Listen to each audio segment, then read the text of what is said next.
नमस्कार, स्वागत है आपका वी टाइम न्यूज पर और आपके साथ मैं हूं पहली चौहान। बढ़ते हैं खबरों की ओर। सूरत के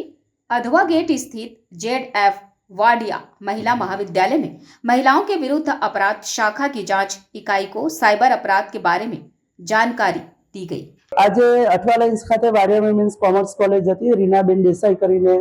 મેમ છે એમનો નંબર કોલ આવેલો હતો કે અમારી દીકરીઓને યોગ્ય માર્ગદર્શન આપો જેથી કરીને મારી સાથે પૂરી ટીમ સરકારી કોર્ટમાંથી જે પીએલવી છે પેરાલીગલ વોરંટર શ્રદ્ધાબેન શાહ, મહિલા અને બાળ સુરક્ષાના અધિકારીમાં છે જે મહેશભાઈ પરમાર, મહિલા અભયમ 181 જેમના છે નિશાબેન વડવી અને દક્ષાબેન બારિયા નાઓ અહીંયા ઉપસ્થિત રહ્યા અને કોલેજોના અંદર આશરે અંદાજિત સંખ્યા 200 થી 250 જેટલી દીકરીઓ હતી એમને અલગ અલગ ડિપાર્ટમેન્ટમાંથી અલગ અલગ પ્રકારની અમે માહિતી આપી અને એ માહિતી આપ્યા બાદ દીકરીઓનો એવો અમે વ્યવહાર જોયો કે ખરેખર બહુ શાંત દીકરીઓ હતી જેણે અમને શાંતિથી સાંભળ્યા અને એમને શાંતિથી સાંભળ્યા અમને એવું લાગ્યું કે આજે જે અમે સેશન પૂરું કર્યું છે એ ભવિષ્યમાં એમનો સદુપયોગ કરે, એમનું પોતાનું રક્ષણ કરે અને બીજી કોઈ એવી દીકરી દુખિયારી હશે કે જે મહિલા દુખિયારી હશે એમના વિરુદ્ધ બી એ લોકો અવાજ ઉઠાવશે અને એમનો ન્યાય અપાવવાનો પૂરતી કોશિશ કરશે। આજે અમારી કોલેજના સાયબર સેલના ઉપક્રમે